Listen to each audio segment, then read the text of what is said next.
I'm Hale Esfandiari. I run the Middle East program at the Wilson Center. It's a great pleasure to welcome all of you and our speaker, Professor Joshua Landis, from the University of Oklahoma. He's the director of the Center for Middle East Studies at the University of Oklahoma and the author of Syria Comment, which is a daily newsletter on Syria. I've known Professor Landis for a long time. We first met when I was teaching at Princeton, and he was a grad student and working on Syria. Professor Landis has won the Best Teacher Prize at his university, raised over $1 million for a new chair in Iranian studies, which is very close to my heart, and helped bring the government-funded Arabic flagship program to the University of Oklahoma. He has lived 4 years in Syria and spent most recently, since 2005, summers in Syria, but then the last time I believe he was there was just before the revolution began. Dr. Landis travels frequently to Washington, D.C. He's very much in demand, and it was very hard to get him. So Joshua, many thanks for accepting our invitation and coming. With that, I'll give you thank you so much. You're very kind. Ladies and gentlemen, it's a pleasure to be here at Woodrow Wilson Institute, Center, and to talk to you today. I would particularly like to thank Hale Esfandiari, who's always been wonderful to me and the model of charm and intelligence. I have two parts to this talk today. The first part is looking at the larger context, a little bit of the history, and an evolution of my own thinking about Syria. The second part will deal with what should Washington be doing. Let me begin with the larger regional context. Almost a year ago, I wrote an article, 7 or 8 months ago, I wrote an article saying that the regime was doomed, but it was going to be long and bloody, and that I expected Bashar al-Assad to be in power in 2013. And the reasons for it being doomed is that it's a minoritarian regime. It's the last minoritarian regime in the Levant, an area where every regime was minoritarian after World War II at some point. And that it was also going to be long and bloody because it was a minoritarian regime, ironically, in a sense. And so let me draw that for you a little bit. After the First World War, in the Levant, of course, we have this mishmash of sex, class differences, urban, rural, which made state building extremely difficult. And in many ways, the colonial powers drew states rather haphazardly in which different communities were forced to get along. And they have had a very hard time building, nation building. It's not uncommon, but it certainly describes the Levant in comparison to North Africa, where Sunni Arabs are the overwhelming majority. Now, of course, there are Berbers in parts of North Africa and Copts in Egypt and so forth, but they don't have power. And they're not, in the Levant, all the minorities, like the colonial powers, helped minorities to power. Or in the case of the Alawites in Syria, enabled them to get to where they could take power. And in Lebanon, you had the Maronites, who were privileged over the rest. And the civil war in Lebanon for 15 long, bloody years was about unseating that Maronite power by the Muslims. It was about many other things too. I'm oversimplifying. But it was long and bloody because the Maronites did not want to give up power. They still don't like the idea of giving up power, and the sects in Lebanon stare at each other from across a fairly large divide politically. In Iraq, the 20% Sunni Arabs were put into power by the British and ruled over the majority Shiites, and of course the Kurds as well. America unseated and decapitated the regime, or rotor-rooted it, whichever you want to say, and put the Shiites on top and flung the Sunnis down to the bottom. Now that should have been very decisive. It wasn't. And for 8 long years, the Sunnis have been fighting back to regain some hunk of state authority. And America left a power-sharing arrangement when it left, and that's being dismantled by the Shiite majority in Maliki. And that's what we're seeing. And the Sunnis are fighting back, and there's car bombs that go off in Baghdad every single day, just about, with a death toll that sometimes is as high as it is in Syria. So casting down, excuse me, Holly, you're going to have to, I guess that's humming. I didn't do a good enough job.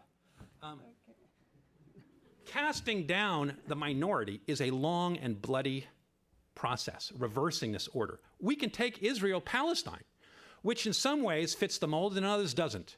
The Jews were 30% in 1948 when the British left. Of course, the Muslims thought that they were going to be able to take over Palestine. They went to war. They lost. We all know how that ended for them. And the Jews were able to ingather, and they solved their problem, the minoritarian problem, by becoming a majority and ingathering Jews from the Middle East and from Europe. And today, the Palestinians are defeated, and the Jews are triumphant. Now, the Palestinians still don't like it. They're fighting back. They want a hunk of that land, but it's long, and that's the long and bloody. It is, in some ways, a zero-sum game, because peoples in the region, in the Levant, have not quite figured out how to rule happily and share power happily. Not in Iraq, not in Lebanon, not in Palestine. And the question is, how do they do it in Syria?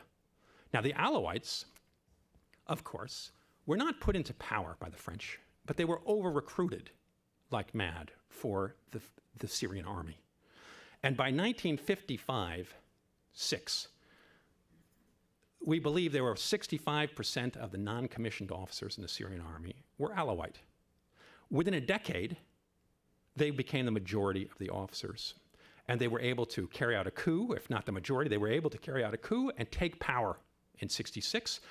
And with that power of the army came power over the state.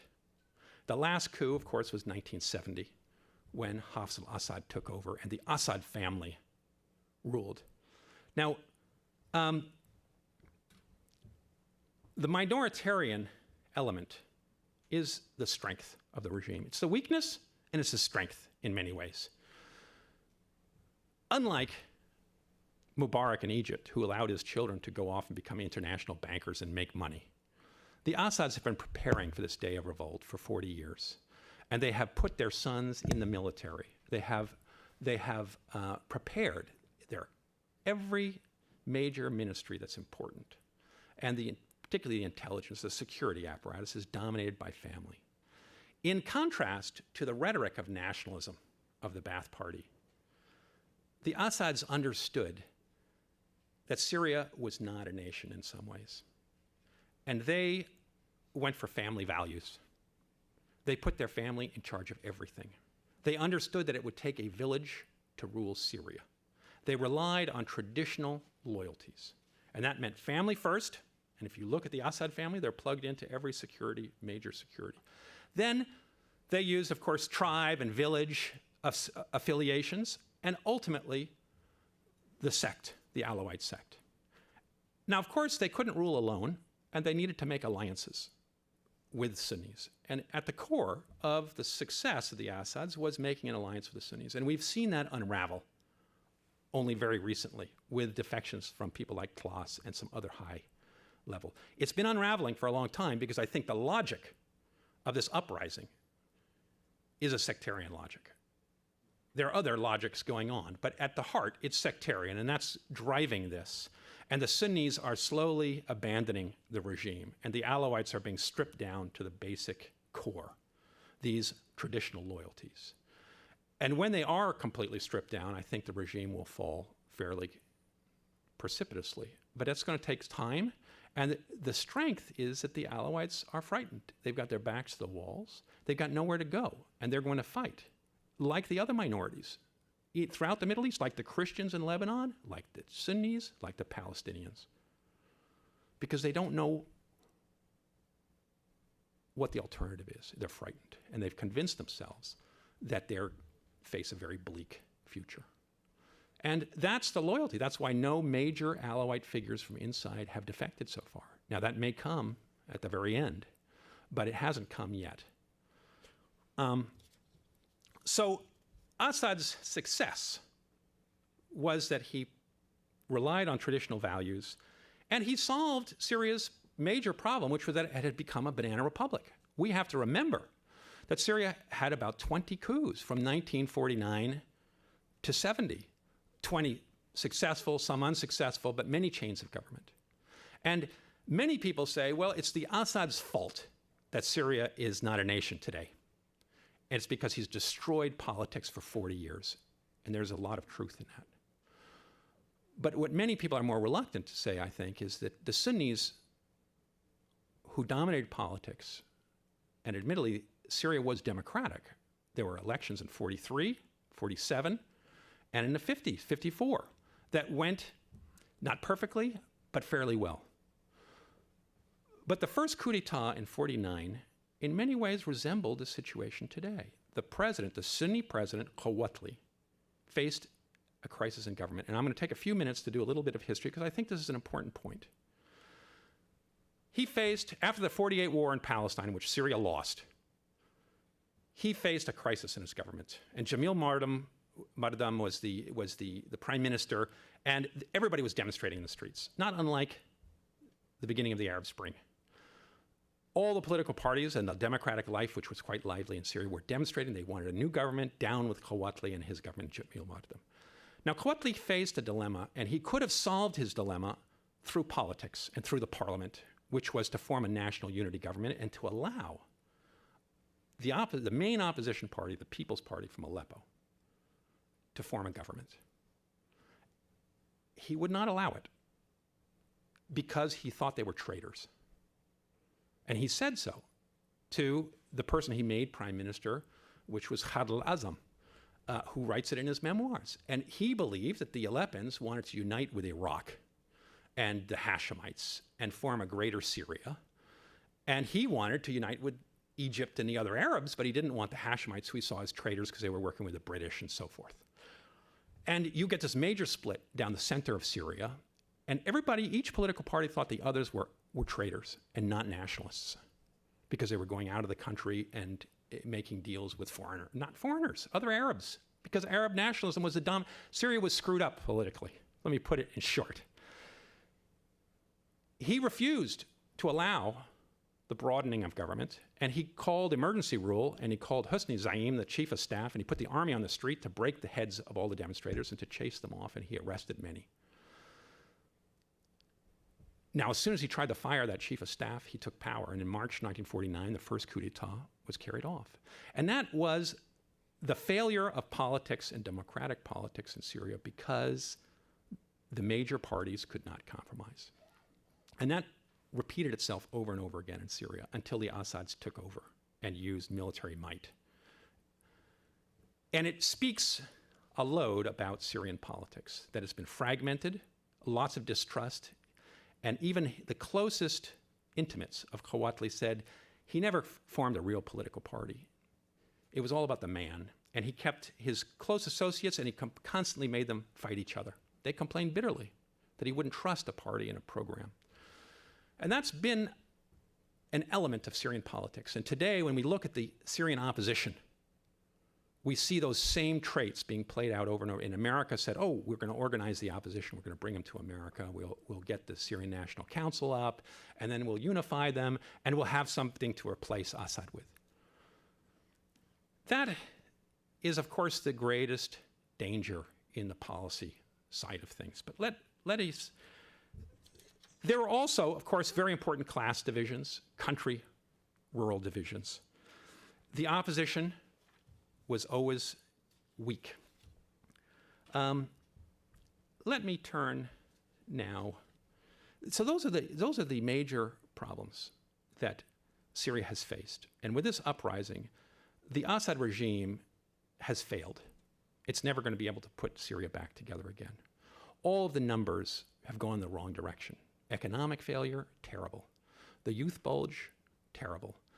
The growing poverty rate. UN statistics for Syria were 30, and in 2005, poverty rate's 30, creeping up to 32, and poverty means $2 a day or less. Now, Egypt's 40, and Yemen is even higher.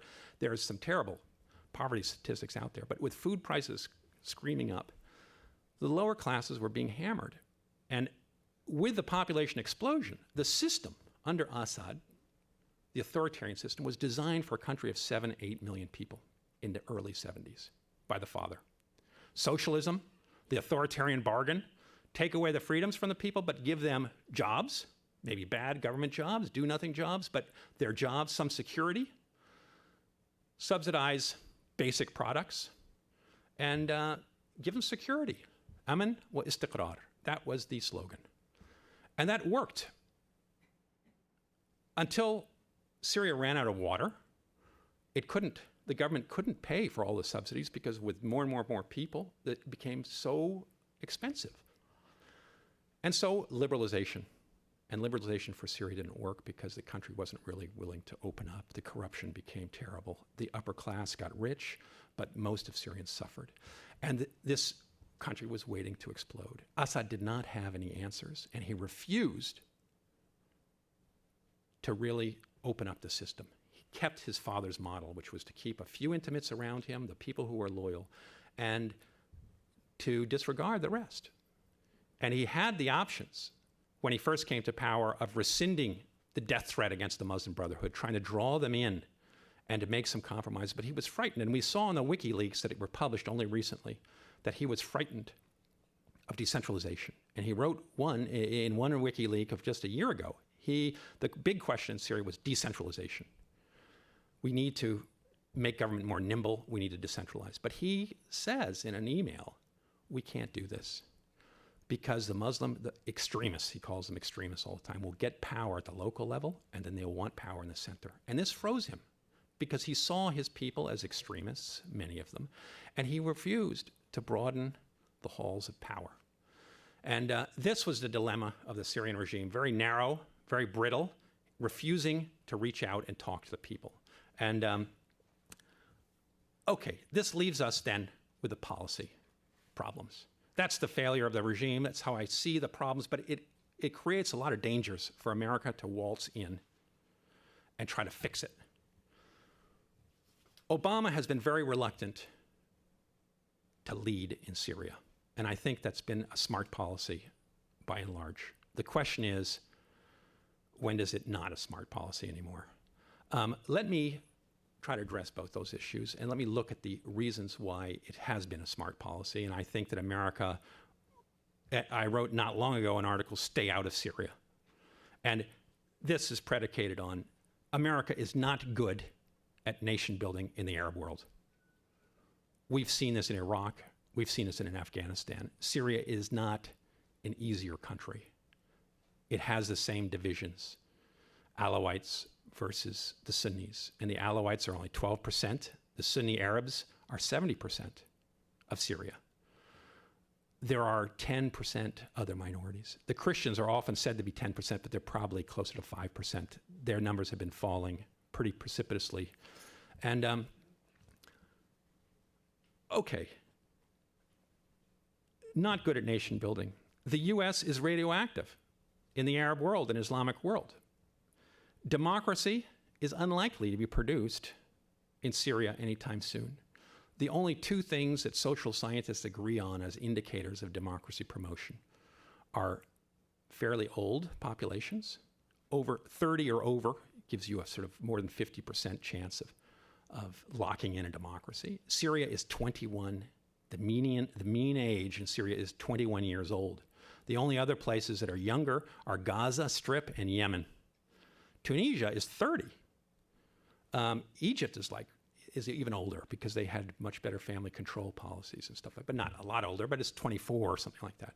But Syria is very low, same age as Iraq. And then wealth. Syria per capita GDP is, between 2 and 3.2 thousand a year. We believe, at least 7 or 8 years ago, political scientists were saying between 5 and 6 is the sort of median, the breakout stage. Over that, and you begin to have better than 50% chance of sticking democracy. Okay, not democracy unlikely, expensive to rebuild. We saw what Iraq and Afghanistan have cost. The Syrian opposition asked for $12 billion in startup funds once they defeat the Assad regime. But 12 billion would be really tiddlywinks. We're spending over 4 billion a month in Afghanistan. We were spending 6-7 billion a month in Iraq at the height. America's broke. They don't want to get into this kind of thing if you get sucked in. But most important is that there's no nation, really. The opposition has not. Now, people say no nation. They get mad at me for saying no nation. I don't mean that there's no bond between Syrian. There is a bond between Syrian. But there isn't a tradition of unified leadership. And there certainly hasn't been a unified leadership produced out of the opposition. There's lots of factionalism. And that's dangerous for America, because if you waltz in and you destroy the regime and you decapitate it, as you did in Iraq, the death could go up. The major argument for doing this, other than strategic interest and hurting Iran, is that humanitarian argument. You go in, you're going to stop the killing. But what happens if the killing goes up? It did in Iraq. Once we destroyed the regime, the death rate went up because civil war started. Will America then go into Syria to stop the civil war? Or will they say, geez, we're tired of doing that, and just turn their back on Syria if there's no government? That's the danger of getting sucked in. Is America prepared to intervene? Now, in some ways, you could also argue that time is on America's side. In a perverse sense, war is a nation-building process. There is an organic process to struggling against your enemy, the Assad regime, that brings people together. You look at the major nation builders of the Middle East, whether it's Ataturk, Abdulaziz ibn Saud in Saudi Arabia, Reza Shah in Iran, or even Ben-Gurion in Israel. Almost all of them were at war for 10 years before they became leaders of their country. They became national figures because they unified their country, and they produced an army that would back them up, and they became heroes. In Syria, there is no person like that. There may emerge out of this battle. One would hope that if you give Syrians time, a leadership will emerge. And you're seeing a whole new civil society being created out of whole cloth in Syria. Out of a desert, in a sense, you've got all the new committees that are being formed. You've got the coordinating committees. You've got the exile groups. You've got aid committees. A new civil society is emerging, and it's beginning to coordinate, not just on the village level, but between villages and between towns and internationally. That takes time. And out of that will be produced new leaders. We don't know all of those leaders today. There are over 100 militias organized in Syria. They are not cooperating. There is no central command. Maybe that will emerge. Of course, the danger is that it won't emerge, that Assad will kill them, that this war will be very destructive, and that rather than it being an organic process for national building, it's an organic process for national destruction. And that's, I think, the fear of many Syrians, and that's why many ask for intervention. But I'm jumping ahead of myself. I'm going to finish why the dangers for America of getting in. So those are the dangers, that we can't really do this well. We don't know how to do it.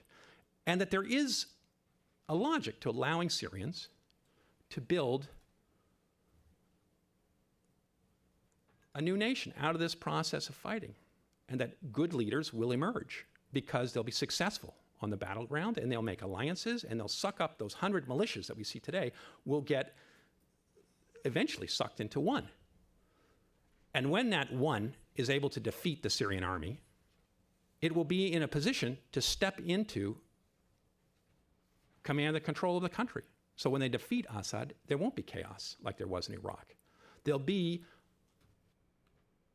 a government in waiting and a national military that can step into providing security for the people, making sure there isn't wholesale looting and people don't do bad things. That would be, of course, the ideal. And that would be the rationale for the Obama policy. There are other rationales for it, of course, like he doesn't want to be George Bush, multilateralism. The Russians said no. You don't want to go against the Russians and Chinese. We went against the Russians in Afghanistan, and it was stupid. Probably most people would say. Should have left the Russians in Afghanistan. We went against the international community in Iraq. Shouldn't have done it. Should have said, too bad, we can't go into Iraq. America would have been better off. You can make a lot of arguments that, in fact, not taking the leadership would have been much better for America in the last 10 years. If we'd listened to the international community, we wouldn't have gotten ourselves into $2 trillion worth of expenses that turned out to be not so good for America. So there are other reasons for arguing to stay out. Let me wind down by saying I was very strong on staying out. I have begun, and many of my closest Syrian friends, even Alawite friends, have begun to say, this is terrible what's happening. Assad is a loser. He's lost. He's going to lose. He's destroying the country. Look how many refugees there are outside the country, but internally. There are hundreds of thousands today. Those lives are being destroyed. It's going to be very hard to put them back together again. The damage to the cities, to the towns, to the people is immense, and it's going to get worse. And Russia and Iran are still backing them, and that's partly because America is prevaricating. They argue, send a cruise missile into the palace. That will finish it. The place will collapse like a house of cards. Assad will begin to deal. Russia will understand that America means business, and they'll begin to shift their policy, and the whole thing will come tumbling down. Now, of course, the problem with that is that it's wishful thinking. What if it doesn't happen that way? You get sucked in. Then you have to bomb the heads of intelligence, the military headquarters, and then you begin destroying a lot. Where does that end? Was the Iraq argument. We'll just tap them and the whole place will fall apart and it'll reemerge happy. So I'm very torn. I was a big advocate of non-intervention. Let the Syrians work this out. I still believe that the opposition is getting stronger every month. America has provided help. The Saudis theoretically are providing the money and the arms. It's a division of labor, and it's probably a good one. Although there doesn't seem to be enough arms for the opposition. We've seen that recently. We've seen articles about success stories. Success stories today in the Washington Post, of course. There was the Yabrud article about a town, Yabrud, that's been living under opposition rule very happily with Christians and Muslims. There's another article in The Economist about Libya. Sort of, maybe it wasn't so bad after all. The elections worked out, things are going. Yes, it's a chaotic country, but the worst hasn't happened. Maybe decapitation can work. The trouble is Syria is such a much bigger country. It has problems that others don't have along sectarian lines. The leadership has not emerged, an alternative leadership. This process is in midway. The opposition has been getting stronger. You could say, just be patient. Give the opposition a little bit more arms, give them a little bit more help, but they can do it. The fighting has now gotten to Damascus. The last few nights in Damascus have been lots of fighting all around the outskirts. And so far, this battle has been one of the angry young men in the countryside. It started with the poor countryside areas, whether it's in Daraa or up in Idlib, which are known for their poverty, because they're the ones that Syria has failed the most. The upper classes have not joined in, really, but increasingly they're defecting. Increasingly, the fight is moving into the cities, and when it does, this regime will be completely overwhelmed. I'm going to end by saying the arguments for staying out, for not getting getting sucked in are very strong. I think they're still compelling. I think the opposition is getting stronger every month. And the trouble is the regime is becoming more violent. It still has support from Russia, from Iran, and that's allowing it and allowing Bashar to believe that he can weather this and that he can defeat it. And so the levels of violence are getting ever more horrifying. And at some point you ask, where's the tipping point? I'm not sure we've quite arrived there. We certainly haven't arrived there for Obama elections on us. It seems clear that we're going to stay out of this for the next several months. And hopefully we'll see the opposition unify and begin to develop a leadership, better command and control, and that they will be able to do this on their own. Thank you very much. Thank you. Josh. Okay. Yeah. Yes. We are going to open the floor to your questions. We won't take any comments. We just take questions. There is an overflow on the 5th floor, and we'll take questions from them too. Barbara, just wait for the mic. Can we have the mic here, please? Yes. Thank you. Thanks, Barbara Slavin from the Atlantic Council and allmonitor.com. Josh, it's great to see you here. Well, and not just get emails. nice to see you. Obviously, Obama doesn't want to get involved until after our elections, but life could intervene. What if the regime uses chemical weapons against its own people, a la Halabja? We've seen reports that they're moving chemical weapons around. If there is a mass atrocity, what should be the response? What would be the response?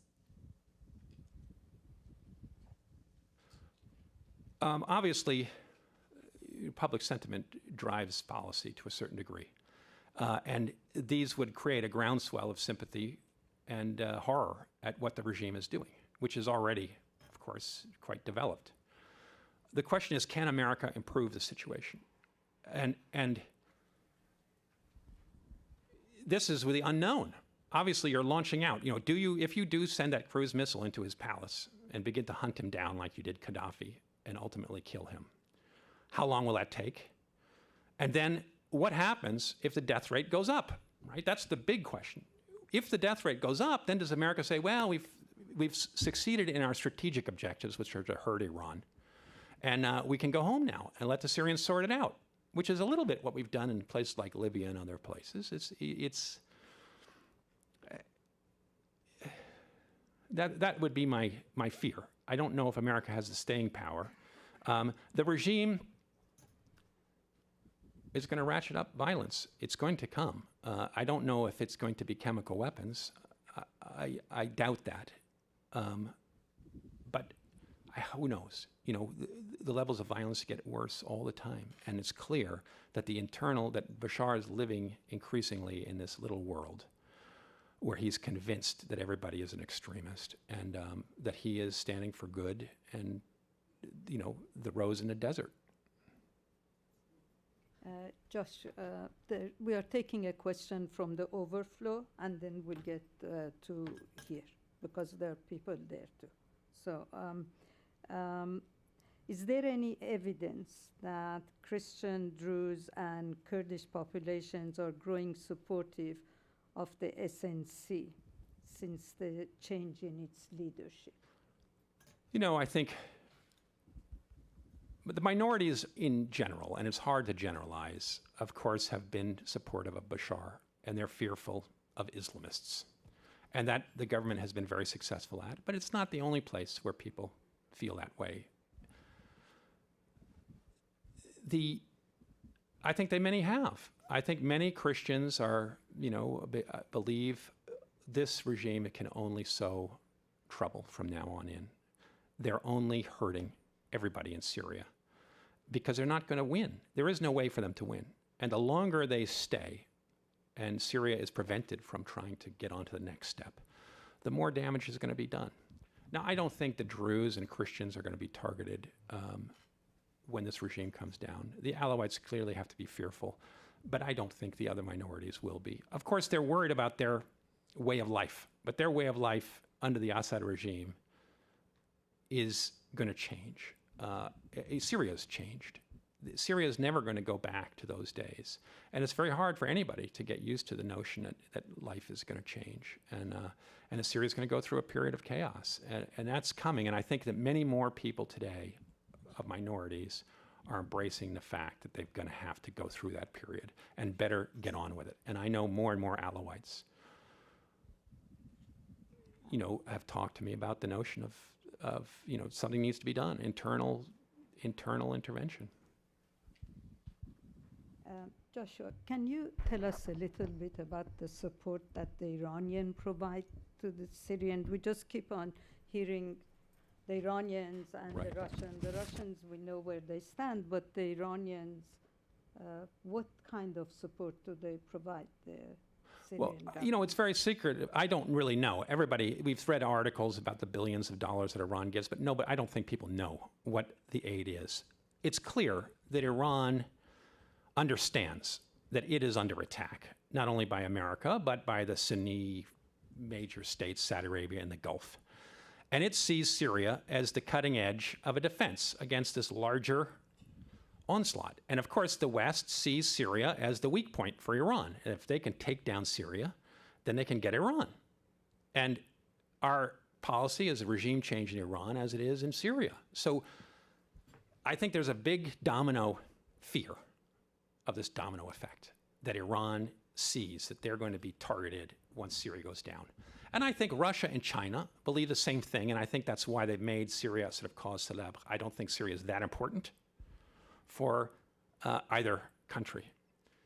What they do see is Iran sitting there afterwards. And for China, 20% of their energy imports come from Iran. They've invested billions in Iran. And I think they see this as a great factor of instability, that if America goes in and has its way with Syria, this is just going to keep a dynamic that's bad for China. I was in China not too long ago on an East-West confab of energy thing, and I was shocked at the response of the Chinese diplomats who turned to us Americans and said, "Why are you pursuing this anti-Chinese policy? We are trying to lift hundreds of millions of Chinese out of desperate poverty into the middle class, and we need energy to do it. Our entire economic miracle is fueled on energy that comes from the Gulf. You have put sanctions on Libya, on Sudan, on Syria, on Iran. Every single country we get our oil from, you seem to find it and put sanctions on it. This raises the price of our oil, and it's going to cause our economic miracle to slow down. And that's hurting Chinese people." Now, we immediately turned to the Chinese and said, "We're the good guys and you're the bad guys. You're immoral, and we're just trying to help the good people in the Middle East and hurt the bad people in the Middle East. And you're doing the opposite. You're helping the bad people and you're hurting the good people." And obviously, we had two very different views of morality. They were concerned about helping Chinese, and we are concerned about helping Middle Eastern people. Maybe that's not quite the way it is. But at any rate, we had to have this argument over morality, right? Who is moral? And are sanctions good? And the Chinese were they saw this as an anti-China policy. That's the way they described it. They said, America is trying to hurt us. And I think that's what they believe. And I think that Syria is at the cutting edge of what they see as a larger position in the Middle East that's going to be undermined by American action. So that gets me back to Iran. Iran clearly is at the front end of that, and they see Syria, and they've convinced themselves, I think, that Syria is very important to them, and they're going to subsidize it. Syria had about $18 billion in reserves 16 months ago. That's what they said. Nobody ever saw it. But that must have run out. They're still paying salaries. They're still paying the military. They're still paying some subsidies and other things. So it's unclear where Syria is getting all this money from.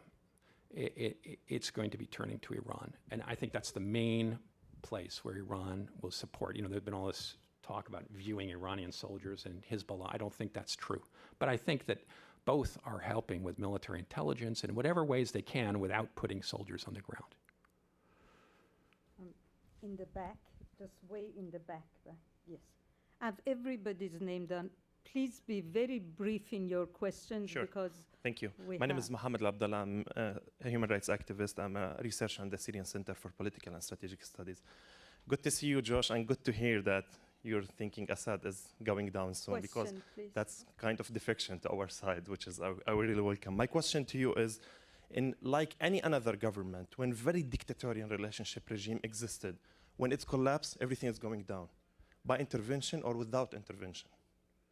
So we're not going to avoid this chaos thing. And comparing the intervention in Iraq and Afghanistan, because nobody seeking troops on the ground, because this is the counter arguments being used here in the Washington, D.C., just to prevent the Americans and push them more reluctance. We're going to another war, and we're sending our troops again to another land, which is not the case. We're seeking something similar to Libya, where the successful election just taking place. I'm sorry, Thank we you. just have to be... First of all, whatever side you're on, I want to defect to it. I just say, because Mohammed Abdallah was a refugee placed in Oklahoma City. And common friends of ours called me up and said, can you help the guy? He's in Oklahoma City. And I guess that was grounds for needing help. But he came to our place for a number of dinners, and we had a wonderful time in Oklahoma City. And I'm glad to see that you have done so well. And I've always been on your side. Yes, I know the arguments for the no-fly zone and just a few well-guided cruise missiles. The Libya model. Hunt the guy down and kill him, and it'll be over. We'll do the rest.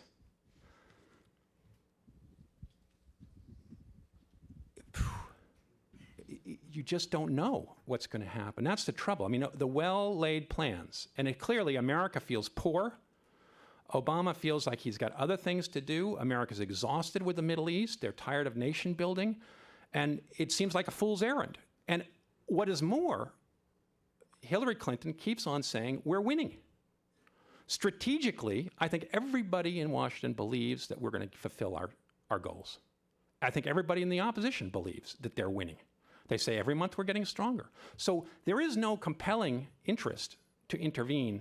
You can ratchet up more weapons, help them win faster. You can give them better intelligence, do things like that. You can hurt. Of course, our policy is to starve the regime through sanctions and feed the opposition with money and arms. And we're doing that. And so you try to moderate that by squeezing harder, more and more sanctions, which is what America's trying to do, and trying to shame Russia now into joining and so forth. And then, of course, get Saudi Arabia to provide more arms and get better intelligence. And that's the game America's playing, because we don't want to get into in Iraq or Afghanistan. And Libya is different. People have convinced themselves somehow. Now, it's possible that you would bomb and the place would fall apart very quickly and a new government would emerge. And that would be the best of all worlds. And that's your argument. And it's very compelling. The trouble is, I think Americans have decided that they're winning anyway. So let the Syrians do the heavy lifting. And you'll hurt Iran in the end. And in fact, going slow has certain benefits, which I outlined, which is that this is an organic process. You can't hurry it along. The Syrians are very divided. You're a member of the SNC, or you were for a brief moment, and you dumped it. I don't know why. Presumably because you didn't like what was happening up there. And this is, I could turn to you and say, look, make me a believer. Unite. Get along. Don't disagree over the most fundamental things, like how much Islam we're going to have. Are outsiders good or are they bad? Or, do we want a leader from here or there? So the Syrians have a lot to do to convince the West to be more interventionist and assertive, I think. Josh, a question from the overflow. The Red Cross announced the state of civil war this weekend. What is the implication of this announcement for Syria? Well, people have been announcing civil war for a long time. I think Syria is in a civil war in many ways. It's not an even civil war. Increasingly, it's going to be Alawites against the rest. It's not there yet, but it will evolve in that direction. And I guess the implications are that, are a legalistic implication for taking people to world court and so forth, because crimes against humanity, then I don't really understand all the legal things, but there are legal ramifications, because you can take people for crimes against humanity more easily if there's not a recognized government, if it's seen as a civil war. The front. Just wait for the mic, please. Yes. And identify yourself. Very brief. Thank you. just My name for- is Mohammed, and I'm Syrian. I'm Sure. from Damascus. I, in fact, grew up in the same neighborhood where Quwatli lived. Very brief question. How do you explain, you said Christians in the past did not have power. How do you explain that although Christians made up only about 8% of the population, in the first half of the 20th century, there was a Christian prime minister that Muslims protested for. And then, since we are in the post-objectivity era and our knowledge is subjective, do you think that the fact that you're married to a woman that belongs to the same sect that Assad hails from is affecting your analysis in any way? Thank you. Right. Let me take the second part first. This has been a running theme. I'm married to an Alawite. My father-in-law served in the Syrian Navy for 40 years. He became a liwa, which is a major general or something like that. He joined when he was a young man. There was no education in his village until 1947, when his grandfather built the first school. And at fourth grade, he was able to begin school. And he got down to Tartus and then to Latakia, and he got into the Navy, which was what Alawites did. And his proudest picture is in the living room, is him being handshaked by Gamal Abdel Nasser in 1960 in Alexandria, because he was graduated in Alexandria. There was no naval academy in Syria. And it was unification. He was a big Arab nationalist and has been ever since. Loves Nasser. He retired about 20 some odd years ago and has been pretty much inactive, drinking tea on the balcony since then, because there is no role for people who are retired really in Syria, and there isn't much civil society even in the Alawite areas. Being married to an Alawite influences me. I'm not going to deny it. I know Alawites. I understand them. But my ideas about Syria were really formed well before that. My ideas about Syria were formed from growing up in Beirut and from living and teaching in Beirut during the Civil War, when I watched Christians and Muslims kill each other in big numbers, and people who were very sophisticated. Then I watched the Iraq War, when everybody said, oh, we all love each other, we're going to get along, just knock out the regime and it'll all be good. It didn't happen. And living in Syria, my first year living in Syria was in 1981, 82. I lived in Wahda al-Ula and Medina Jama'iyya in the dormitories in the University of Damascus, and it was the year of Hama. And I watched Syrians who, every room in my dormitory was divided by sect. There was a Druze room, and we talked about them like that. This was the Druze room, these were the Hamawi rooms, because all the people visiting would be from either the same sect or from the same village. And it wasn't, people would come and visit from different sects, but they would change the conversation. If an Alawite walked into a room, I can tell you, the conversation went, it just changed dramatically. And there was this world of different communities. And that's what made me so worried about Syria.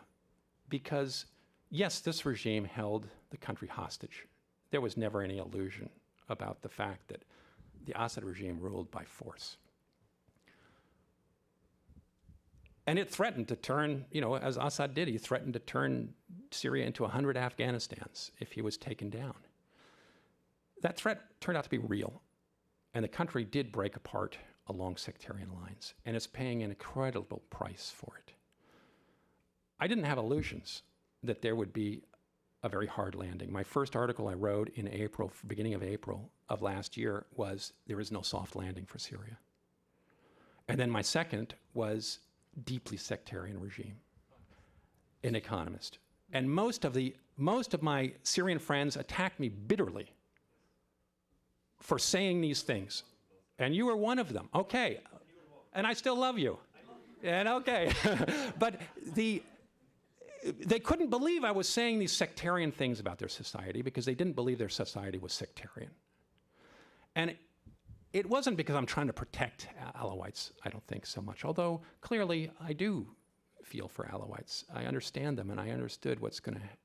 But you want to avoid, having lived through Lebanon, watched Iraq, you're hoping, the hope is that Syria can somehow avoid this kind of terrible destruction to its society. I was fearful. I was a coward. And the minorities have had their foot on the necks of the majority for 40 years. There's no doubt about that in Syria. You're just praying that there'll be a soft landing somehow, and here we've got to the hard landing, and it's going to be harder. And that's really, I think, it's not that I'm married to an Alawite, although that clearly has made me more sensitive to minorities, I suppose. But I'm very pessimistic about the future of Syria. And that's what made me so tentative about wanting to jump in. And I wrote my dissertation, most of my writing have been on the Qatli period in the 90s. And I saw how, the golden vision of Syria, the nation that was a democratic until the stupid Alawites came and ruined it, is a wrong vision. It wasn't like that. The Sunnis ruined it for themselves first. Now, I'm being overdramatic. I don't want to blame it on sectarian things, but there isn't an innocent Syria out there that's waiting to come back. I guess that's would be this sort of underlying sense of pessimism about nation building in Iraq, Lebanon, and Syria was what really informed my reticence about jumping on board with the revolution. Joshua, no follow-up, sorry. Joshua, nothing. Sorry, nothing. I'll get it in later. Afterward, there is a question from the overflow. Where does Al-Qaeda stand on Syria? Al-Qaeda is going to try to make as much hay out of Syria as they possibly can. There's no doubt about it. Al-Qaeda was present in Iraq. Of course, America said that everybody who attacked them was Al-Qaeda. And Assad's doing the same thing. I mean, he's not being original. And I didn't believe the Americans when they said it, and I don't believe Assad when he says it. There are Al-Qaeda in Syria, I don't doubt it. But they're not the major factor. They're not a dominant factor. Many people say, well, if we went in and intervened, there would be no Al-Qaeda because Syria is going to get radicalized. I think Syrians will find their juste milieu with time. I don't know if America can stop them from radicalizing. We didn't stop the Iraqis from radicalizing. And that was an argument meant for going into Iraq, that we were going to stop the war on terror by creating democracy in Iraq. That was our major intellectual argument for going to Iraq. We did not stop any of that. We didn't create democracy, and at any rate, that's, I'm not going to belabor that. I think it's there, but it's not, it shouldn't be the overall, a lot of people are trying to use it as a reason not to get involved in Syria, and I don't think that should be a leading reason for making your calculations on Syria. The gentleman in the second My question was answered. was answered. Very good. In the back, yes, please. My name I'm is moving from Stephen front to Shore. middle What are back to Turkey's top. goals in the Syrian crisis, and are Turkey's goals likely to be realized? Well, I think Turkey has gone through a big education on Syria. I think they knew very little about Syria when they started out. And Erdogan's gut reactions were all good, much like American reactions. He wanted to stand for democracy. He had just succeeded and been the victor in a long struggle with the military. He is Sunni. He wants to make this larger economic zone for Turkey and shift power really from the south in the Gulf up to the north in the Middle East and have Turkey be in the center of it. And that's what he was doing very successfully. Syria screwed it up for him by getting into this terrible Arab Spring. And he went down and tried to talk to Assad, and it didn't work. And he got mad, and he had to side with democracy in the same way that America has to side with democracy on these things when push comes to shove, because it's your national religion. And I think he did that. But once he got his feet in, he realized how dangerous it is. And that's, in a sense, what all the neighbors have been doing. Because there's lots of Kurds. The PKK is still a very powerful organization in Syria, and they hate Turkey, and they're hurting other Kurds. The Kurds are not united in Syria at all, in part because of the Turkish question, because many of them are worried that Turkey will gain influence in Syria if it's successful. There's Alawites. The Alavis of Turkey, some people put them as much as 20%. I don't know if they are. They are not Alawites, the Syrian Alawites, although there are some of those in Turkey as well. But they are heterodox Shiites who tend to sympathize with the Shiite regime. So by entering in directly into Syria, you would open up sectarian issues in your own home country. It's a lose-lose situation for Turkey. They only can get more Kurdish problems, more sectarian problems. They'll lose their money. Let somebody else do it. That's why Turkey has said, we'll come in behind America, but we're not going to go in first because it's a swamp. The front. Can we have the mic, Sama, first row? Yeah. Very brief questions because we are running Try to keep out my of answers time. as brief too. Yeah. Okay, thank you, Joshua. My name is Ahmed Al-Hindi. I come from a Syrian Christian background. So my question is, if we leave the United States not to interfere in Syria, not to support some groups there, don't you think that we are going to empower the nefarious group, the Islamic extremists in the country? Especially that now they would seize the opportunity in a country like Syria that is very secular. The people there are secular and very diverse. And by having the US outside and the West outside, we'll have organizations that, like Al-Qaeda and other organizations that have no support in a country like Syria. Well, if they don't have any support, they won't survive, I think. And they will be... But we have a crisis. No. You do have a crisis. And I think America is trying to pick winners. And I think this has clearly been one of America's very difficult problems, because we did what we're doing in Syria in Afghanistan in the 1980s, which is to go 50-50 with the Saudis, do a sort of sharing program of funding the Mujahideen to bring down a regime that we don't like. Now, we haven't given the Syrians Stinger missiles yet, but maybe we could get there. The point is that we ended up with Al-Qaeda in Afghanistan, and that has terrified, I think, the U.S.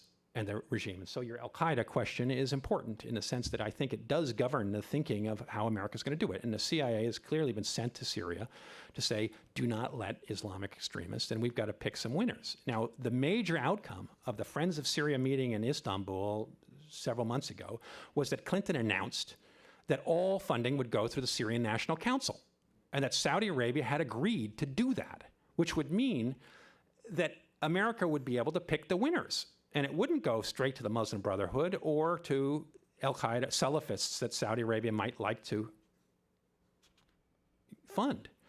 Now, that broke down because Syrian National Council had its heart attack and jettisoned Burhan Ghaliun, got in a Kurd, and then everybody attacked the Kurd for being powerless and bad, and they all began to stab each other in the eye. And so America's plan fell apart in its hands, and it became, and the weapons aren't getting in, I think, in the numbers that they had hoped. I don't know where Saudi Arabia is on this. They've all talked about having a sort of tag team group that would make policy, but I think that policy probably is not coming together the way America wants, which is leaving the doors open for people to fund who they want to, which is what America was worried about in the beginning, I think, that the Salafists will get money. So that's a concern. Obviously, Christians are going to worry about that. The thing is that Assad is a loser. Assad is going to make Syria worse in the short term. He's going to kill lots of people. He's going to destroy the place, and he's not going to be there eventually. He's going to lose. And then where does that leave the Christians? The Christians are going to deal with Muslims, and they're going to deal with some Islamists. And Syria is going to be much more Islamic than it is today. We've seen that in Egypt and Tunisia, all over. Now, the Syrians are going to have to suck it up. I mean, the Christians are going to have to suck it up. I mean, I just don't see any other way. They're going to have to decide whether they can live in a new Syria and to have faith that the Syrians, as they say, are merchant types who are easygoing. They're not Wahhabis. They've always stood for the opposite of Saudi Arabia, and that they're not going to be Saudi Arabia. They're not going to be Iran. They're going to be more like Turkey. Even if they're not Turkey, they're going to be more like Turkey, and that Christians will be respected as they are in Syria. And everybody sees Christians as these sort of successful. They're a little bit angry at them because you name yourself John and other Western names, and they always attack you for being not Arab enough and not this enough. But if you can stand that, it won't be so bad, I don't think. And, who knows? That's a very, Turkey solved a lot of their problems by ethnic cleansing. If there had been 20% Christians, as there were, almost 20% before 1920, right? Anatolia was 20% Christian. Ataturk and the others either killed the Armenians or they kicked them out. And a lot of Syria's Christians have already gone through one expulsion. So they're frightened, obviously, for good reason.